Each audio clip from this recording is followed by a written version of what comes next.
तो नेक्स्ट है हमारा अनुच्छेद 42 जिसमें मानवीय कार्य दशा और मातृत्व अवकाश की बात कही गई है। इसमें कहा गया है कि काम की न्याय संगत और मानवीय परिस्थितियां सुनिश्चित करें, यानी कि आदमी को उस परिस्थिति में काम करवाए जिस परिस्थिति में एक्चुअल में मानव काम कर सकता है। ऐसी परिस्थिति में काम ना करवाएं जिसमें वो मतलब आदमी के काम करने की स्थिति है ही नहीं। तो ये 42 के ए में लिखा गया है। ये 42 के दो पार्ट है, ए और बी, तो उसमें ये ए में लिखी गई है ये बात। और 42 का बी है, इसमें लिखा गया है कि मैटरनिटी रिलीफ मिलना चाहिए, यानी कि मातृत्व राहत मिलनी चाहिए। यानी कि अगर कोई महिला है जो आप काम करती है किसी संस्थान में और वो प्रेग्नेंट है तो उसको छुट्टियां मिलनी चाहिए, ये बात उसमें लिखी गई है। ठीक है, ये छुट्टियां मिलती भी है शायद 180 डेज की मिलती है वन टाइम में, और ये 2 टाइम तक मिलती है, और 180 डेज और मिलती है सेकंड टाइम में, ये मिलती है शायद। और इसमें एक और भी आती है जिससे महिला के लिए मिलती है सीसीएल, उसको बोलते हैं चाइल्ड केयर लीव, जो कि हमारे 730 दिन की मिलती है, यानी कि 2 साल की मिलती है ये चीज़। ठीक है, और मैटरनिटी लीव जो कि 180 दिन की मिलती है, 2 बच्चों तक मिल सकती है। नेक्स्ट है हमारा अनुच्छेद 43 जिसमें लिखा गया है कि निर्वाह योग्य वेतन, यानी कि आदमी को निर्वाह योग्य मजदूरी मिलनी चाहिए जैसे कि वो अपना जीवन का गुजारा चला सके।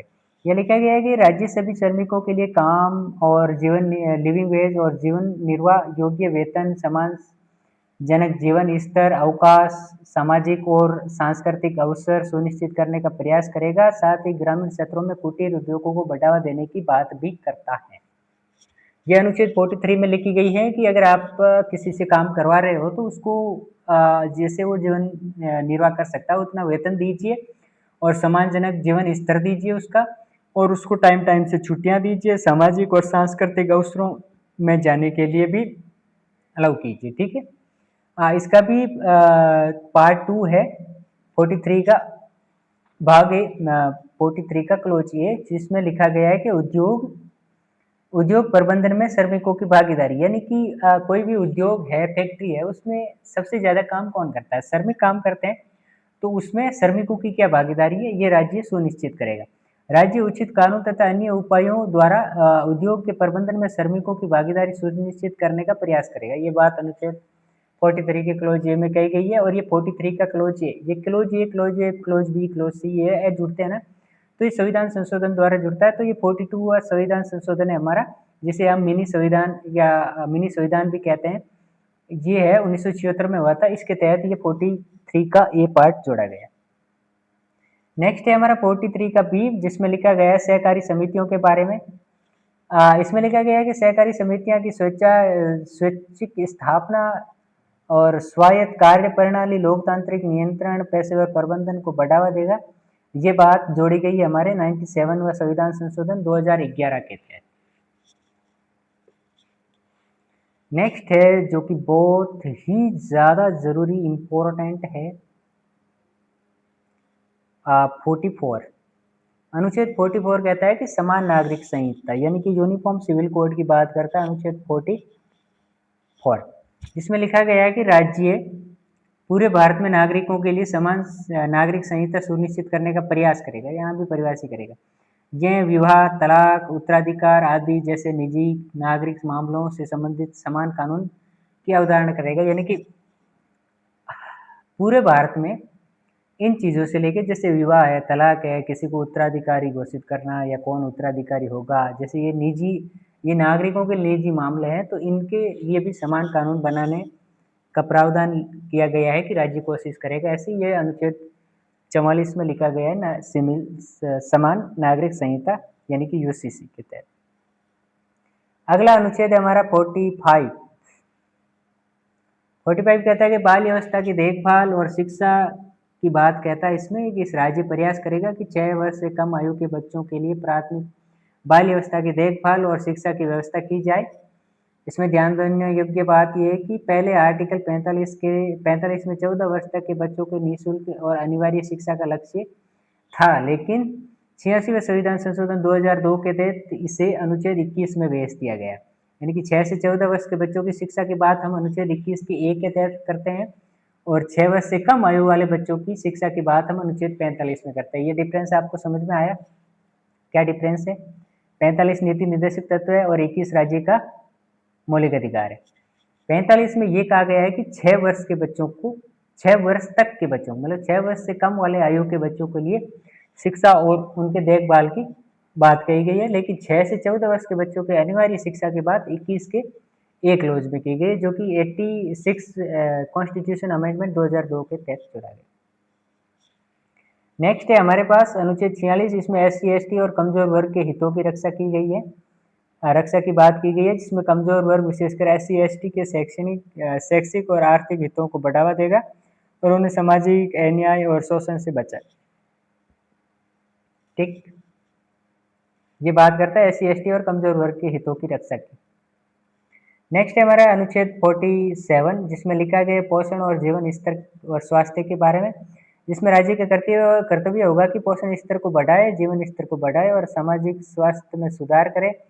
साथ ही राज्य औषधीय प्रयोजनों को छोड़कर मादक पेय, स्वास्थ्य के लिए हानिकारक नशीले पदार्थों के सेवन पर प्रतिबंध लगाने का प्रयास करेगा। यहाँ भी प्रयास करेगा, जहाँ भी प्रयास कर रहा है वो समझ लो DPSP में आ रहा है।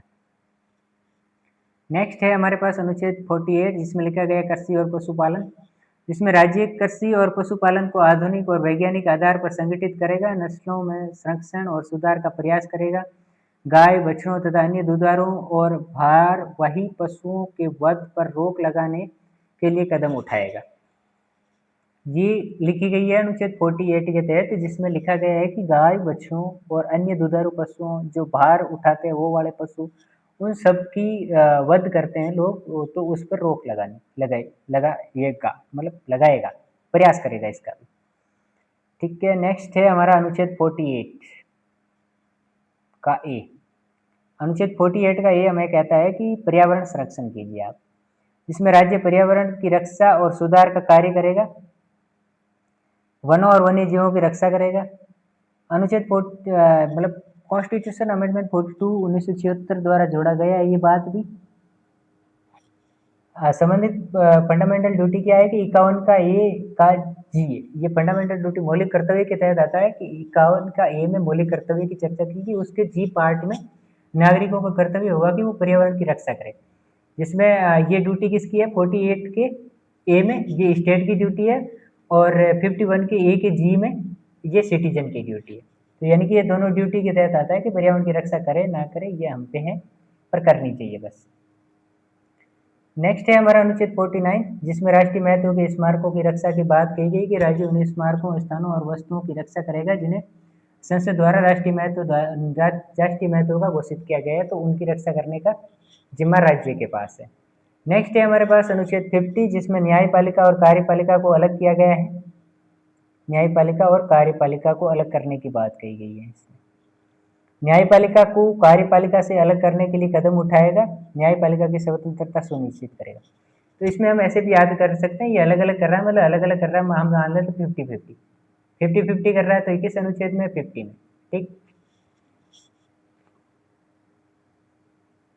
एंड लास्ट है हमारा ये नीति निर्देशक तत्व का अनुच्छेद, जिसमें अनुच्छेद 51 के तहत लिखा गया है कि अंतर्राष्ट्रीय शांति और सुरक्षा को बढ़ावा देना, जिसमें राज्य प्रयास ही करेगा, यहाँ भी कि राज्य प्रयास करेगा कि अंतर्राष्ट्रीय शांति और सुरक्षा को बढ़ावा मिले, राष्ट्रों के बीच न्यायपूर्ण और सम्मानजनक संबंध बने रहे, अंतर्राष्ट्रीय कानून और संधियों की प्रति सम्मान बढ़े, अंतर्राष्ट्रीय विवादों को मध्यस्थता द्वारा समाधान करने का प्रोत्साहन किया जाए।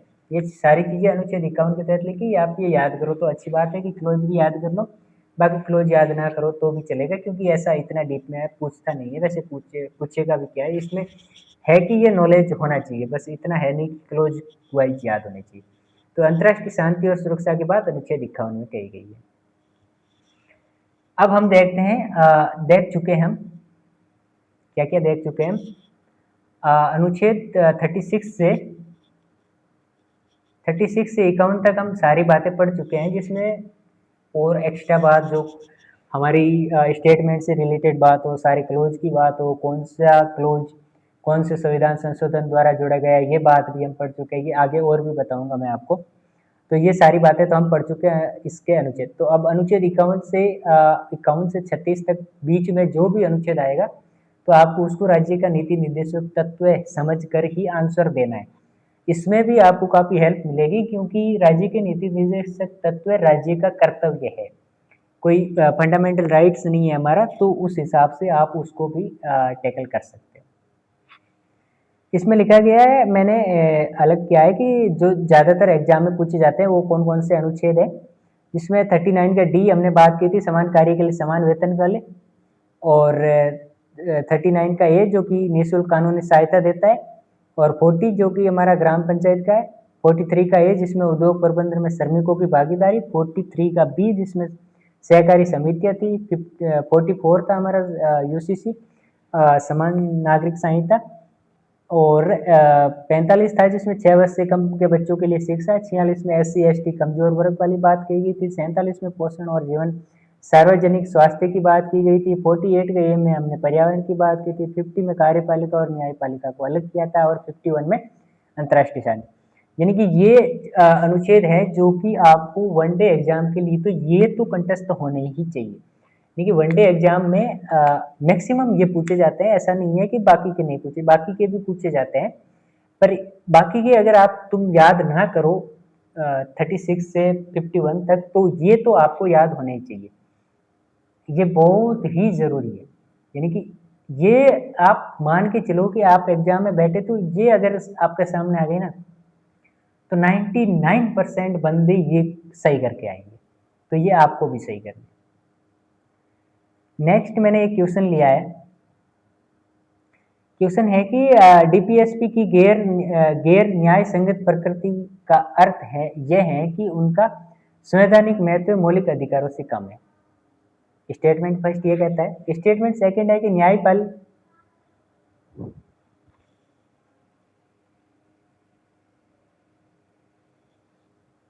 न्यायपालिका ने समय के साथ मौलिक अधिकारों की व्याख्या करते हुए डीपीएसपी के उद्देश्य को महत्व दिया। और थर्ड स्टेटमेंट है कि मौलिक अधिकार और डीपीएसपी के बीच में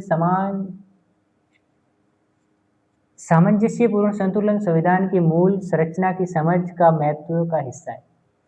ठीक है, ये तीन स्टेटमेंट है, तो हम इसके बारे में सोचते हैं। थर्ड स्टेटमेंट देखो तुम कि मौलिक अधिकार और डीपीएसपी के बीच सामंजस्यपूर्ण संतुलन संविधान की मूल संरचना की समझ का महत्वपूर्ण हिस्सा है। ये बात बिल्कुल भी सही है, और इस पे केस भी हुआ था हमारा मिनर्वा मिल्स केस है जो कि 1980 में हुआ था। इसके अंदर लिखा गया है कि मौलिक अधिकार और डीपीएसपी में संतुलन बनाने की बात कही गई है। तो स्टेटमेंट थर्ड है जो कि हमारा बिल्कुल सही है। और स्टेटमेंट सेकंड है कि न्यायपालिका ने समय के साथ मौलिक अधिकारों की व्याख्या करते हुए डीपीएसपी के उद्देश्यों को महत्व दिया है। ये बात भी सही है, क्योंकि हम थर्ड के तहत पढ़ चुके हैं कि संतुलन बनाने की बात कर रहा है, मतलब केस हुआ है तो न्यायालय में ही हुआ है, तो ये न्यायालय की बात कह रहा है कि न्यायालय ने समय समय पर ऐसी बातें की है कि मौलिक अधिकार और डीपीएसपी के महत्व की बात कही गई। तो हमारा स्टेटमेंट सेकंड भी सही है। स्टेटमेंट थर्ड ये है कि डीपीएसपी की गैर न्याय संगत प्रकृति का अर्थ यह है कि उसका संवैधानिक महत्व मौलिक अधिकारों से कम है। ये बात बिल्कुल भी गलत है, क्योंकि हमने अनुच्छेद 37 पढ़ा था जिसमें हमने ये भी पढ़ा था कि राज्य में कानून बनाने के लिए ये एक फंडामेंटल है। डीपीएसपी राज्य में कानून बनाने के लिए फंडामेंटल, यानी कि वो उसका मौलिक है, यानी कि मेन राज्य में कानून बनाने के लिए डीपीएसपी है, तो उसको हम कम कैसे आंक सकते हैं। ये बात बिल्कुल है, संवैधानिक महत्व बिल्कुल भी कम नहीं है, ये बात गलत है। तो हमारा स्टेटमेंट सेकंड और थर्ड दो ही सही होंगे, इसका बी ऑप्शन सही। ठीक है, अब हम पढ़ते हैं कि जो हमारे संवैधानिक संशोधन हुए थे वो वाले। तो इसमें 42 का संविधान संशोधन हुआ था, बहुत महत्वपूर्ण है, जिसके तहत हमने 1976 में हुआ था। 3 महत्वपूर्ण प्रोविजंस जोड़े गए थे इसमें, जिसका 39 का ए जोड़ा गया था फ्री लीगल एड, और 43 का ए जोड़ा गया का वर्कर्स पार्टिसिपेशन, यानी कि मतलब वो उद्योग प्रबंधन में कामगारों की भागीदार है, और 48 का ये जोड़ा गया था ये पर्यावरण। तो ये तीन अनुच्छेद जोड़े गए थे हमारे 42 संविधान संशोधन के। और 44 में हमने जोड़ा था 38 का सेकंड, जिसका उद्देश्य था कि आय स्टेटस और फैसिलिटीज और अपॉर्चुनिटी में इन इक्वलिटीज को कम करना। नेक्स्ट है था हमारा 86th कॉन्स्टिट्यूशन अमेंडमेंट 2002 के तहत जोड़ा गया था, जिसमें आर्टिकल 45 का विषय बदला गया था, जिसमें पहले था कि 14 वर्ष तक शिक्षा और फिर उसको चेंज करके 6 वर्ष तक के बच्चों के लिए अर्ली चाइल्डहुड केयर और एजुकेशन शिक्षा की बात कही गई है। तो अब 6 से 14 वर्ष वाले बच्चों को हमने आर्टिकल 21 के ए में जोड़ दिया गया है कि 6 से 14 वर्ष के बच्चों के लिए अनिवार्य शिक्षा, जो कि 86वां संविधान संशोधन 2002 के तहत ही जोड़ा गया था। नेक्स्ट कॉन्स्टिट्यूशन अमेंडमेंट था हमारा ये 97वां संविधान संशोधन, जो कि 2011 में हुआ। इसके तहत हमने 43 का बी जोड़ा गया था, जिसमें सहकारी समितियों की बात कही गई थी। ये तो सारे हमारे संविधान संशोधन थे, जिसमें 42 था, 44 था, 86 था और 97 था। इसमें हम बात करें जिसमें बात हमने पीछे जो क्वेश्चन किया था उसमें बात की थी मिनर्वा मिल्स केस की। तो वैसे और भी केस थे जो डीपीएसपी और फंडामेंटल राइट से रिलेटेड थे, जिसमें ये पहला केस है हमारा चंपकम दोराई राजन केस, जो कि 1951 में हुआ था, जिसके तहत शुरुआती दौर में फंडामेंटल राइट्स को डीपीएसपी पर प्राथमिकता, यानी कि अगर डीपीएसपी और फंडामेंटल राइट्स में कुछ हुआ तो फंडामेंटल राइट्स को प्राथमिकता दी गई है। चंपकम दोराई राजन केस के अंदर 1951 में ये बात कही गई है।